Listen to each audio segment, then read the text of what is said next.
Oi, eu sou o Lorival Santana. Está começando mais um episódio do CNN Mundo. Aqui você ouve notícias sobre a política, economia e tudo mais o que acontece nos quatro cantos do mundo, com muita análise e depoimentos de quem vive os acontecimentos em primeira mão. O episódio de hoje, claro, é dedicado em grande parte à cúpula do clima realizada nessa quinta-feira e que continua também nesta sexta-feira, mas os principais líderes já se pronunciaram. Vamos falar da participação do presidente Jair Bolsonaro e dos outros principais governantes mundiais. Teremos sobre isso o depoimento da especialista em comércio exterior Renata Amaral, diretora da American University de Washington. A gente traz também as notícias e a análise sobre a pandemia e as vacinas. Teve ainda a condenação do ex-policial americano Derek Chauvin, que matou o ex-segurança negro George Floyd em maio do ano passado, desencadeando aqueles protestos nos Estados Unidos e em outras partes do mundo. Sobre isso, vai falar com a gente aqui a Heloísa Vilela, minha colega, correspondente da CNN em Nova York. E tem ainda as advertências feitas ao Ocidente pelo presidente da Rússia, Vladimir Putin, que está concentrando tropas na fronteira com a Ucrânia. Tudo isso e muito mais aqui no CNN Mundo.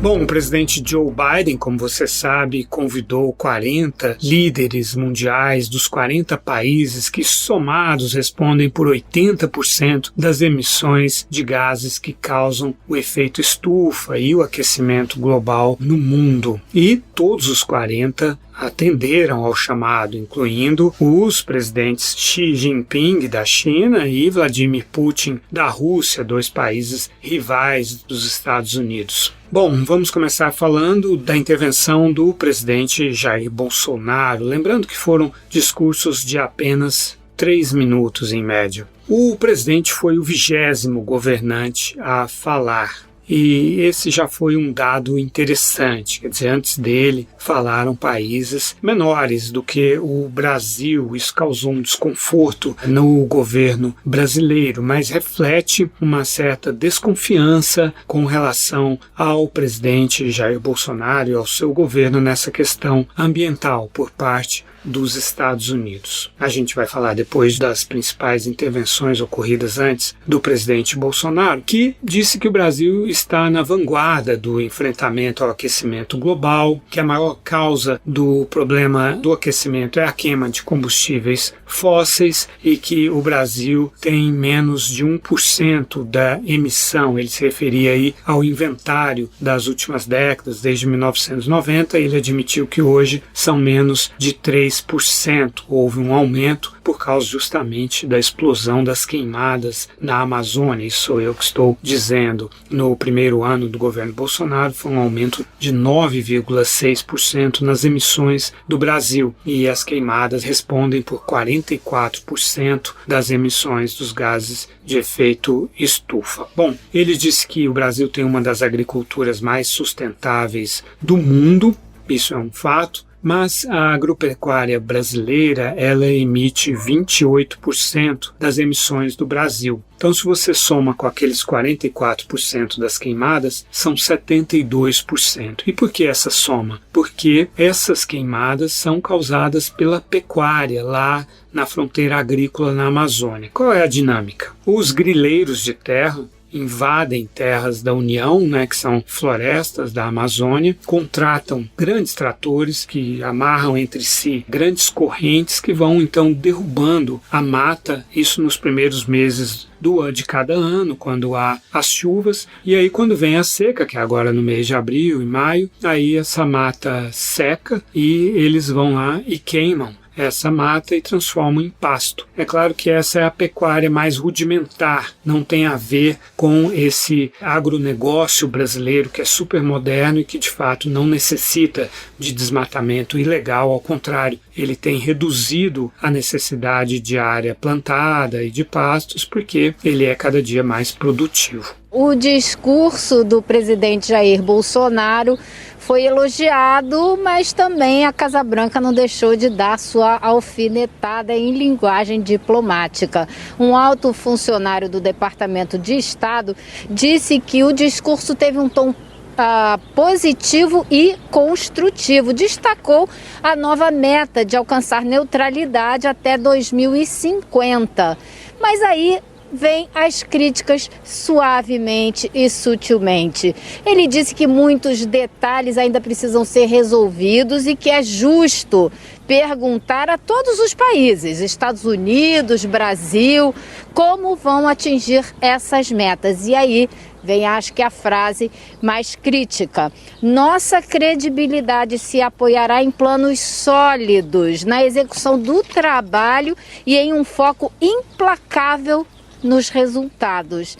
Alcançar essas metas ambiciosas requer recursos e os americanos estão comprometidos com a parceria com os brasileiros nesse esforço. O presidente Bolsonaro lembrou que o Brasil preservou 84% do bioma da Amazônia e falou do quanto nós sequestramos de carbono e defendeu as responsabilidades comuns, porém diferenciadas. O que quer dizer isso? Que a responsabilidade é de todos, mas que os países que têm um histórico de poluição mais longo, maior, que são os países desenvolvidos, teriam então uma responsabilidade diferenciada e, portanto, deveriam colocar mais dinheiro para financiar os esforços dos países em desenvolvimento para conter a emissão de gás carbono e dos outros gases de efeito estufa. E aí ele apresentou a meta de redução de 37% das emissões para 2025, e aí ele falou 40% até 2030. Ele quis dizer 43%. Ele errou na leitura do texto, que é o número mais importante do discurso dele. Ele falou errado, infelizmente. Ele antecipou a meta de neutralidade de carbono de 2060 para 2050. O que quer dizer isso? É a emissão líquida zero. Quer dizer, o país consegue sequestrar tanto carbono por meio das florestas quanto o que ele emite. Então, uma emissão zero. Falou também em eliminar o desmatamento ilegal até 2030. Com relação a essas metas, existe um problema, porque esses números, 37% para 2025 e 43% para 2030, são as mesmas porcentagens apresentadas pelo Brasil em 2015, mas depois disso foi recalculada a base desse inventário das emissões e por isso todos os países estão apresentando, como você verá em seguida, porcentagens mais altas do que tinham antes, porque houve uma mudança nesse cálculo. De acordo com os cientistas, o Brasil precisaria aumentar de 37% para 44% a meta para 2025 e de 43% para 50% a meta para 2030, mas o Brasil não quis fazer isso. Sem essa revisão, o Brasil pode emitir 1 bilhão e 600 milhões de toneladas de gás carbono por ano, em vez de 1 bilhão e 200 milhões. E sabe quanto foi a emissão em 2019? 2 bilhões 175 milhões de toneladas, por causa justamente do aumento das queimadas na Amazônia no primeiro ano do governo Bolsonaro. Então as emissões do Brasil aumentaram 9,6%. Isso num contexto em que os outros países vêm diminuindo as emissões. É por isso que o Brasil está no foco aí das pressões. As queimadas representam 44%, como eu disse, das emissões e a agropecuária 28%. A agropecuária ela emite também porque o gado bovino emite o gás metano, que tem um impacto 28 vezes maior no aquecimento global do que o gás carbono. E aí é feita então a equivalência entre o metano e o carbono nesse cálculo. E é um gás que permanece muito mais tempo na atmosfera. Então essa é uma dificuldade aí do Brasil, esse seu grande gado bovino que está contribuindo muito para o aquecimento global e para as emissões do Brasil. O Brasil tem uma matriz energética muito boa, 83% é renovável, fontes de energia renováveis, e 17% não renováveis. No mundo é quase o contrário, 75% não renovável e 25% renovável. E são as renováveis que poluem menos. se aproximou também dos militares aqui do governo, tentou uma aproximação com a nova cúpula do Congresso Nacional, mas a cúpula do clima trouxe à baila aí novamente todas as críticas que Ricardo Salles vem sofrendo, não só internas, como também externas. E é por isso, inclusive, que no governo a orientação é para o presidente Jair Bolsonaro tentar dar sim respostas e dar metas, apresentar ações concretas nessa cúpula do clima, até para tentar diminuir a pressão externa e interna pela demissão do ministro Ricardo Salles.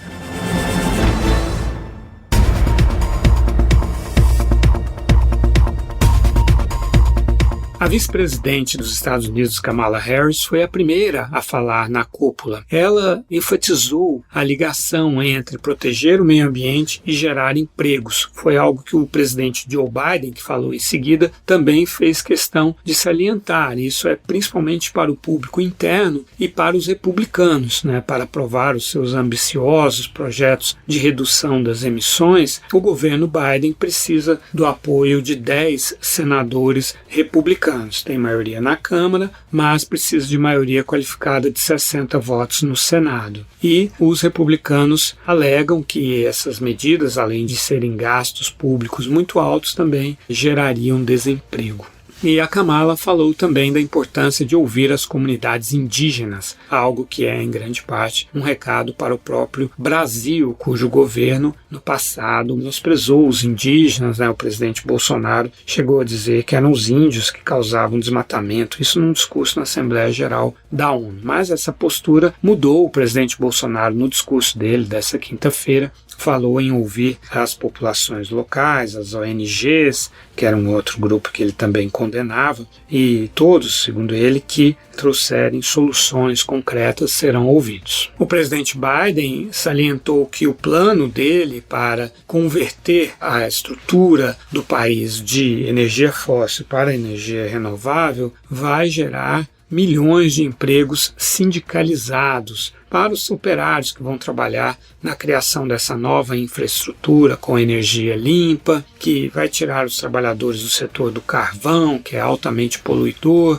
para trabalharem, por exemplo, em novos postos de carregamento de baterias elétricas, dos automóveis. Enfim, ele tem dito isso desde a campanha do ano passado, que o plano dele gera empregos em vez de destruir empregos. E o Biden apresentou então a sua meta de reduzir em 50% as emissões até 2030 e de zerar a emissão líquida até 2050. Também discursou o secretário-geral da ONU, o português António Guterres, que definiu a mudança climática como uma ameaça existencial. Fez uma analogia com a Covid, lembrando que trilhões de dólares estão sendo usados pelos países ricos para mitigar os efeitos da pandemia e disse: precisamos de financiamento das nações ricas, e citou o imposto sobre o carbono. O que é isso? São os países aprovarem impostos sobre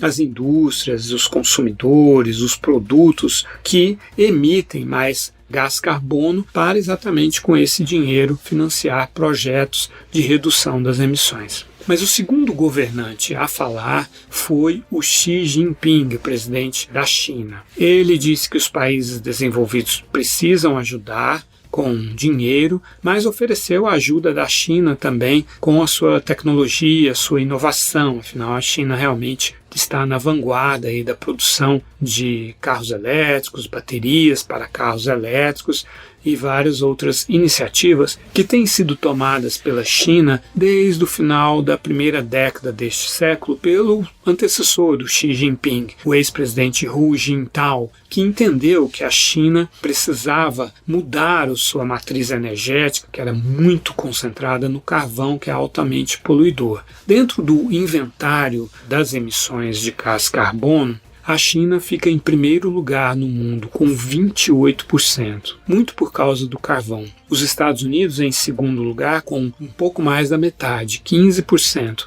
A Índia em terceiro, por causa do carvão também, 7%. A Rússia em quarto, com 5%. e o Japão em quinto, com 3%.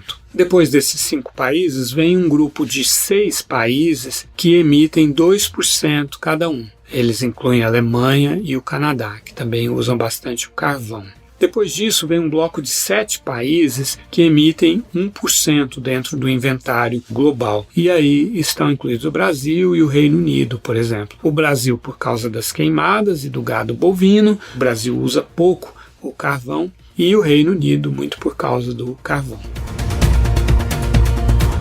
O terceiro a falar na cúpula nessa quinta-feira foi o primeiro-ministro da Índia, Narendra Modi. Como eu dizia, é justamente o terceiro maior poluidor. Depois, o Boris Johnson, primeiro-ministro do Reino Unido, e aí é por causa do que ele tinha realmente a apresentar. Ele ampliou a meta do Reino Unido para 2035, que já era de redução de 68% das emissões, ampliou para 78% a redução das emissões dos gases do efeito estufa. Falou em tecnologia, falou em inovação, disse que o Reino Unido já cortou 22 pontos percentuais de emissão em relação a 2005. O quinto a falar foi justamente o Japão, que está em quinto lugar em emissões no mundo. O primeiro-ministro Yoshihide Suga, que agradeceu ao presidente Joe Biden por ter trazido de volta os Estados Unidos para essa causa ambiental. Ele chamava o Joe Biden de Joe durante o seu discurso. Também prometeu emissões líquidas zero até 2050, como é a promessa também do Reino Unido, da União Europeia e dos Estados Unidos. E disse e prometeu também um corte de 46% nas emissões até 2030. Falou de uma parceria entre Japão e Estados Unidos pela descarbonização e energia limpa. O sexto a falar foi o primeiro-ministro do Canadá, Justin Trudeau, que disse que o seu governo está implementando, que o Canadá já tem o imposto sobre o carbono e anunciou uma meta de redução. Aliás, ele ampliou a meta do Canadá de 40% para 45% de redução de emissões para 2030.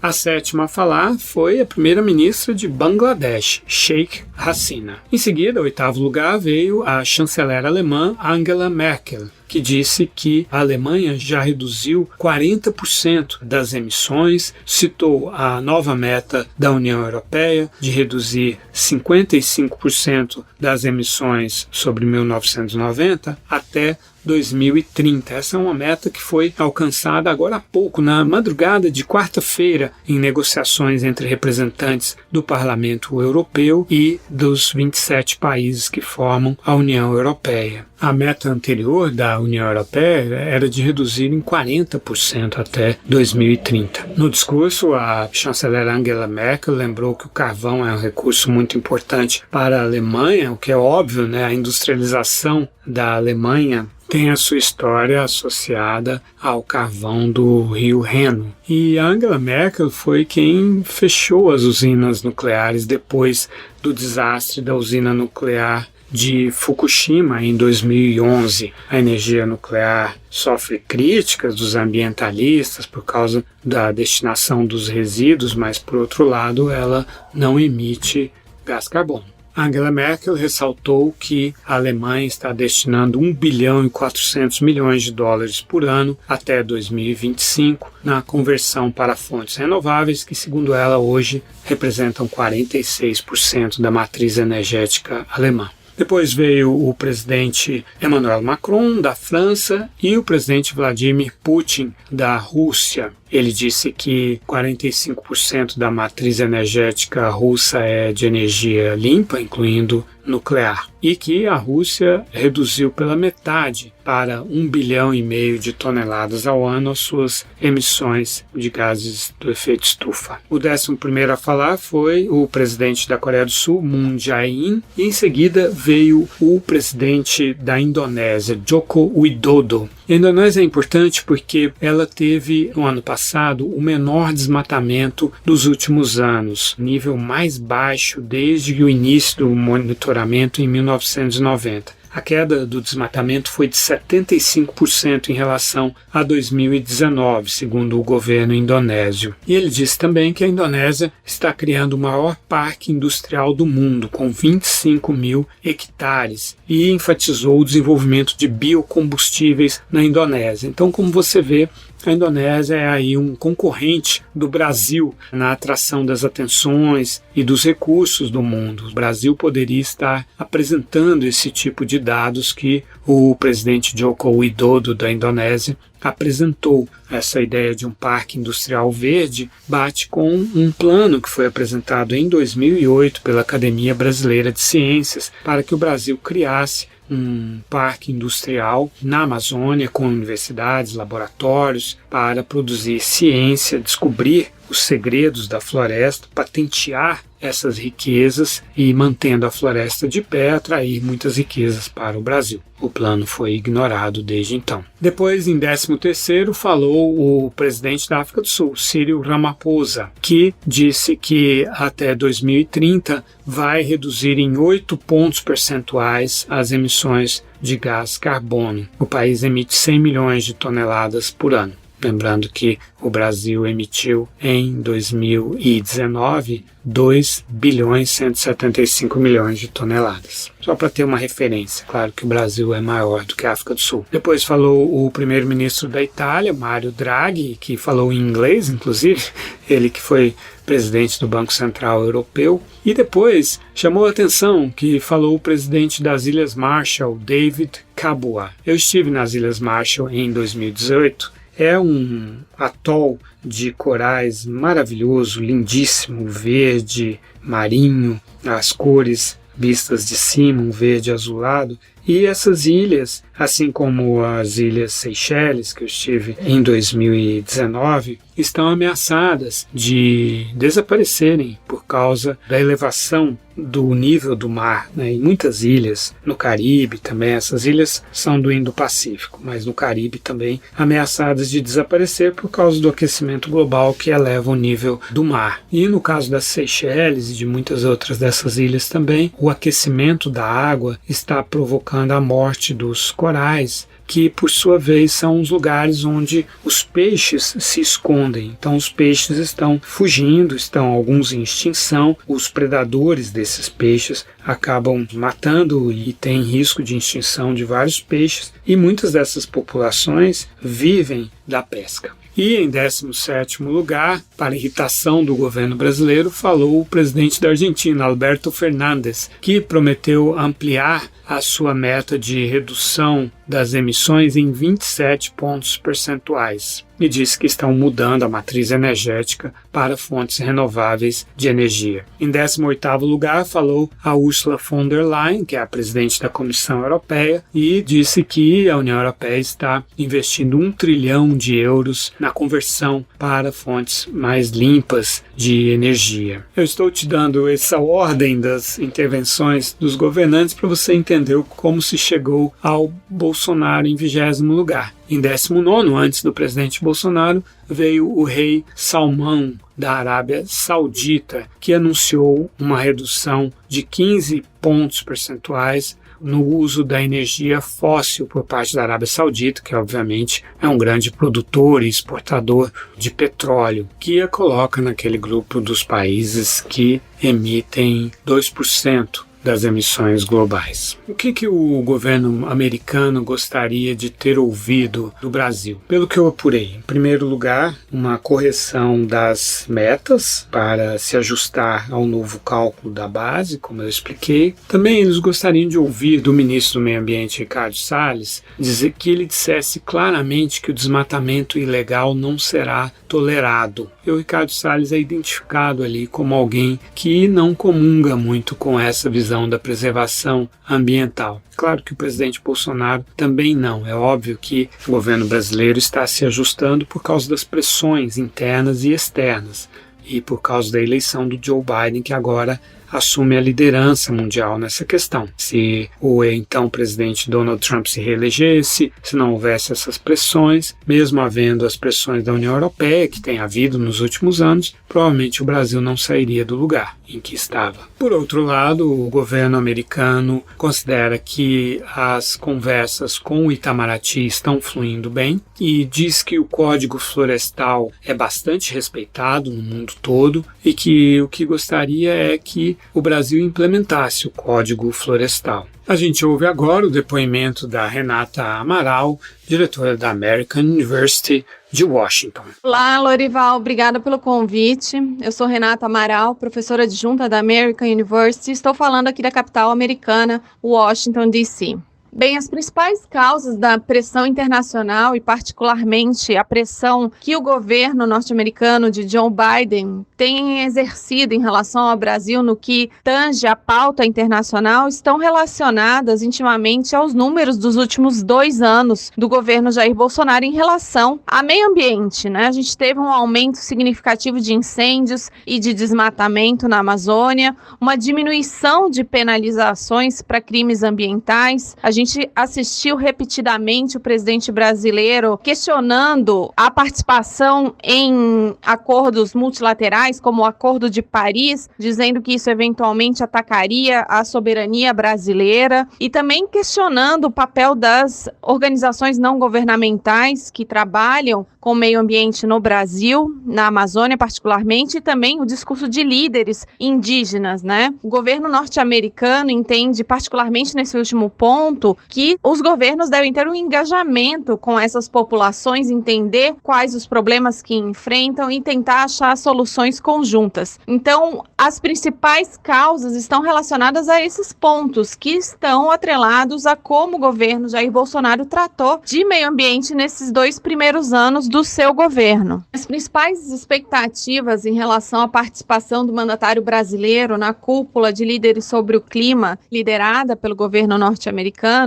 tem a ver com a apresentação de metas concretas. Joe Biden tem ciência de que o Brasil precisa estar neste debate, né? O Brasil tem cerca de 60% da floresta amazônica no seu próprio território. Então, o mundo depende da participação do Brasil nessa pauta climática. E o governo americano e os outros líderes mundiais esperam e têm expectativa que o Brasil realmente apresente um cronograma de curto prazo relacionado a desmatamento, a diminuição de incêndios. Eles querem ver números nos próximos meses, resultados realmente tangíveis, para que a comunidade internacional e também o governo americano se mobilizem no envio de fundos, de novos fundos para o Brasil, para ajudar nas metas brasileiras em relação ao meio ambiente. O discurso do presidente Jair Bolsonaro hoje na cúpula foi um discurso bom, foi um discurso razoável, um discurso de um estadista que parece ter deixado para trás o discurso antiglobalista que dominava o seu governo nos primeiros 2 anos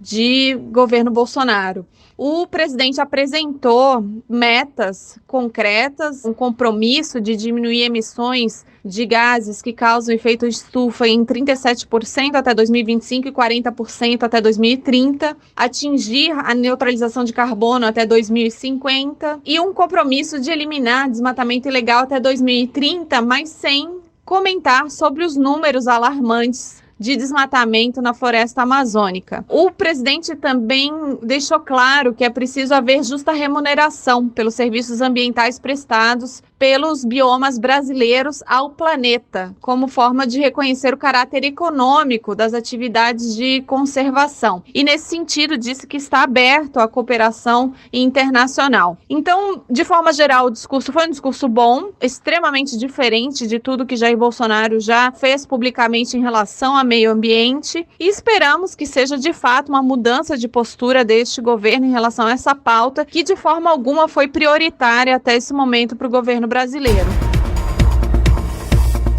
A gente passa agora a falar de vacinas e de Covid. Numa entrevista coletiva na quarta-feira da diretoria da Organização Pan-Americana de Saúde, o diretor assistente da OMS para as Américas, da Organização Mundial de Saúde para as Américas e diretor da OPAS, o Jarbas Barbosa, que é brasileiro, explicou que a OMS não tem o poder de alterar a distribuição das vacinas da COVAX entre os países. Você se lembra que na sexta-feira, dia 16, os governadores brasileiros conversaram com representantes da ONU e saíram da conversa dizendo que haveria uma antecipação das vacinas da COVAX para o Brasil. E eu havia observado que as promessas de 10 milhões de doses da COVAX até maio já estavam previstas no calendário da COVAX, não tinha havido uma mudança. E o Jarbas Barbosa explicou isso, que eles não podem alterar essa ordem porque ela é definida por um algoritmo que foi criado pela OMS, pela Gavi, e que essa distribuição das vacinas está sob uma supervisão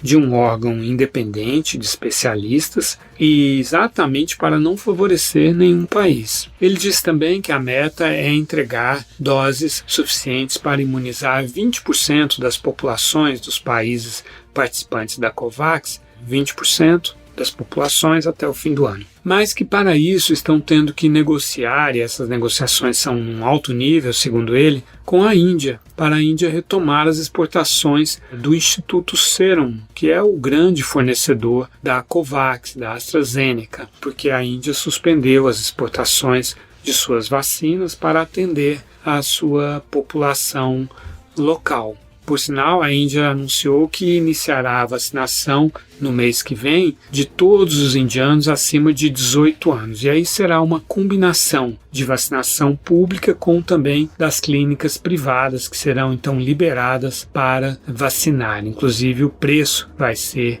liberado. Até agora a Índia vacinou 123 milhões de pessoas, isso de uma população de 1 bilhão e 400 milhões. Os indianos acima de 18 anos representam 59% dessa população, 826 milhões de pessoas. E, como eu disse, foram vacinados apenas 123 milhões. No momento, a Índia está vacinando as pessoas com mais de 45 anos, profissionais de saúde e da chamada linha de frente.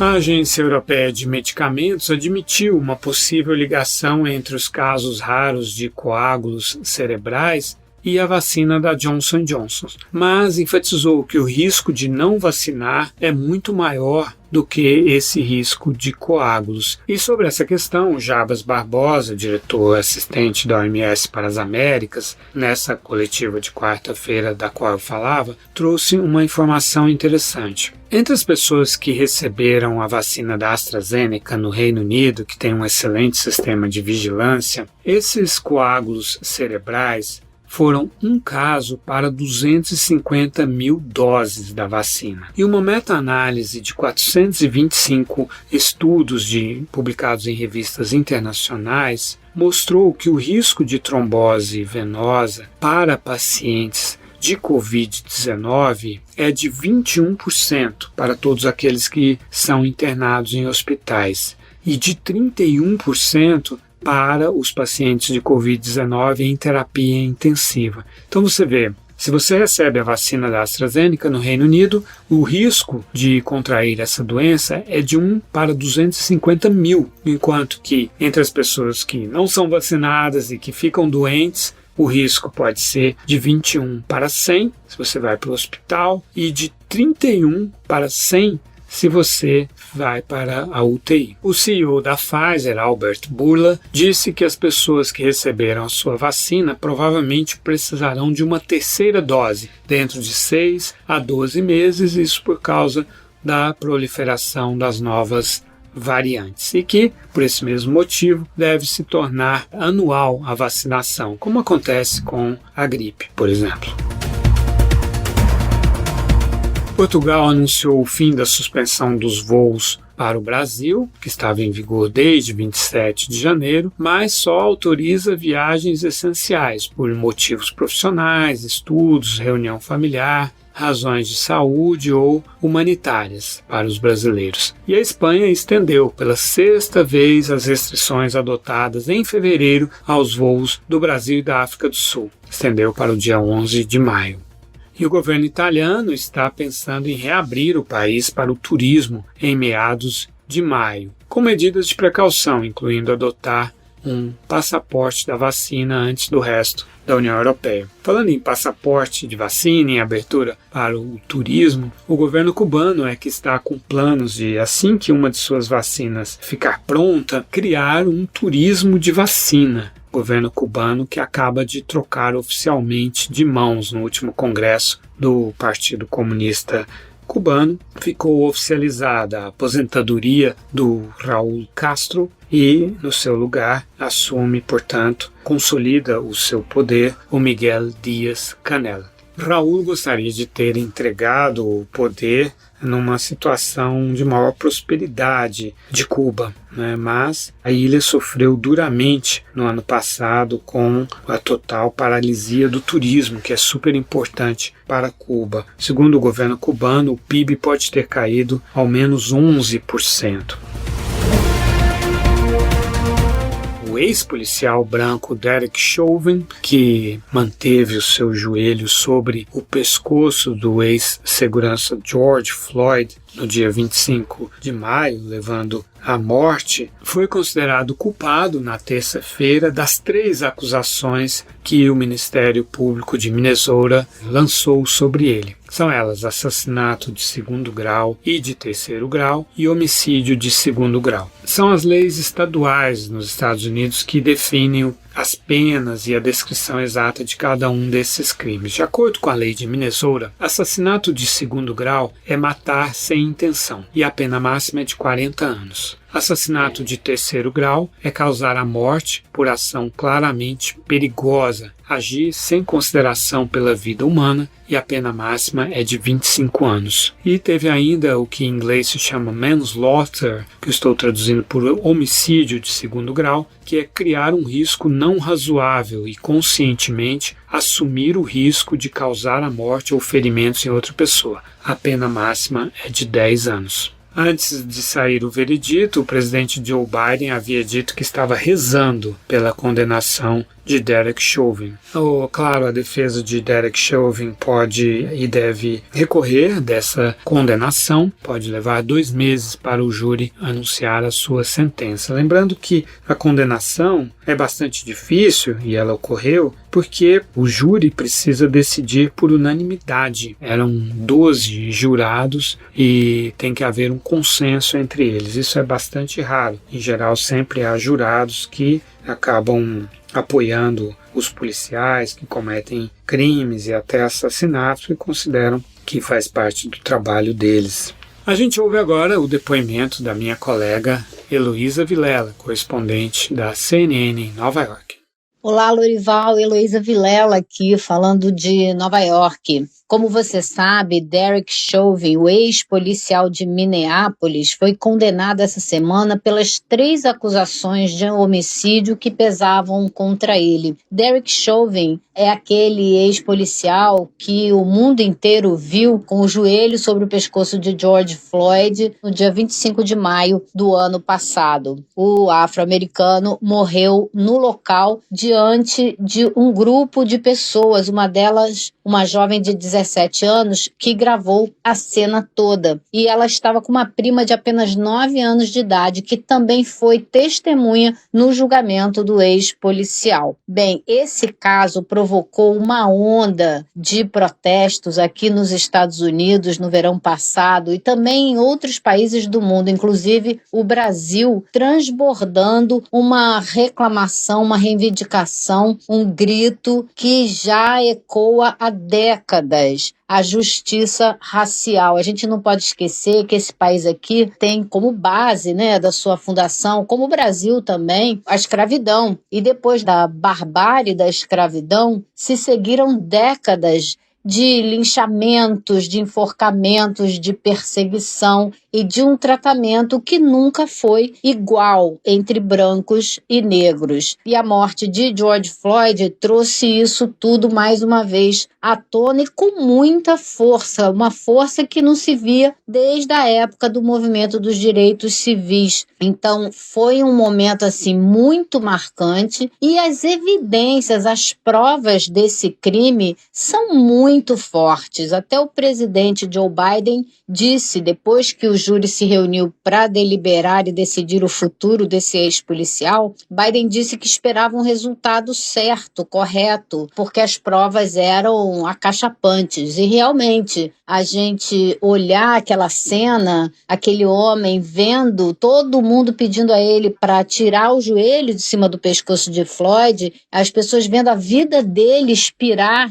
e ele simplesmente não fez nada. E é impossível não pensar que ele olha para aquele homem ali e não vê a humanidade, ele não vê a humanidade daquela pessoa, certamente porque ele é um negro e esse ex-policial não consegue ver um negro como uma pessoa igual a ele, enfim. Mas o caso foi resolvido, ele está preso, está numa penitenciária de segurança máxima, passa 23 horas por dia numa solitária, a sentença só sai daqui a 2 meses, o juiz vai decidir, a pena máxima para ele é de 40 anos, mas ele é réu primário. Em princípio, só poderia ter uma pena de até 12 anos e 6 meses, mas o juiz pode incluir aí alguns agravantes. O fato de ele ter matado o George Floyd diante de uma menina de 9 anos, por exemplo, é um agravante. E aqui se fala muito desse caso como um momento histórico, que pode significar uma virada. O Departamento de Justiça, por exemplo, abriu uma investigação sobre as práticas da polícia de Minneapolis, para saber se existe realmente um racismo estrutural ali que se expressa com frequência, se existe um uso absurdo, exagerado da força. Isso tudo vai ser investigado e pode ser que o Departamento de Justiça imponha mudanças no treinamento e na prática dos policiais. Mas é um problema, sem dúvida, que existe no país inteiro e é uma mudança que pode... Eu não diria que está começando agora, porque essa luta, como eu disse mais cedo, é muito antiga, né? Mas acho que foi um passo importante e que vai exigir ainda muita briga para conquistar outros avanços. Mas, com certeza, foi um passo super importante. Em seu discurso sobre o Estado da União, o presidente da Rússia, Vladimir Putin, advertiu o Ocidente de quem ameaçar os interesses fundamentais da segurança da Rússia se arrependerá, por mais do que se arrependeu de qualquer coisa por muito tempo. Isso tudo entre aspas. Ele disse que a resposta russa será assimétrica, rápida e dura, que cabe à Rússia definir onde passa a linha vermelha em cada caso concreto. Esse discurso foi ao parlamento russo e aos governadores das repúblicas russas. O Putin salientou que os sistemas de armas nucleares foram modernizados, estão prontos para entrar em ação. Tudo isso porque a Rússia é acusada de concentrar 80 mil soldados na fronteira com a Ucrânia e outros 80 mil soldados na Crimeia, que a Rússia anexou em 2014. A Rússia afirma que são apenas exercícios militares, mas essa concentração toda de tropas deixa a Ucrânia e o Ocidente bastante preocupados. As advertências de Putin foram, por sua vez, respostas a advertências de governos ocidentais. Os Estados Unidos consideram enviar navios de guerra para o Mar Negro, um sinal de apoio à Ucrânia, diante do aumento da presença militar da Rússia na fronteira leste do país. Observamos ao longo do fim de semana um crescente avanço das forças russas na fronteira, disse a porta-voz da Casa Branca, Jen Psaki. Ela afirmou ainda que autoridades americanas monitoram o movimento com preocupação. Antes mesmo de o Putin concluir o discurso dele, começaram manifestações na Rússia exigindo a libertação de Alexei Navalny, o líder oposicionista que está em greve de fome e que corre o risco de morrer, está com a saúde muito debilitada, numa prisão especial de segurança máxima. Os protestos se espalharam pelo país, milhares de pessoas pedindo a libertação de Navalny, que, você se lembra, sofreu aquele envenenamento no ano passado, foi transferido para a Alemanha, recebeu tratamento na Alemanha, mas decidiu voltar para a Rússia e, ao voltar, foi preso. E aqui termina o CNN Mundo. Estaremos de volta na manhã de sexta-feira. E lembre-se de assinar o nosso programa no seu agregador de podcasts favorito. Obrigado pela sua companhia.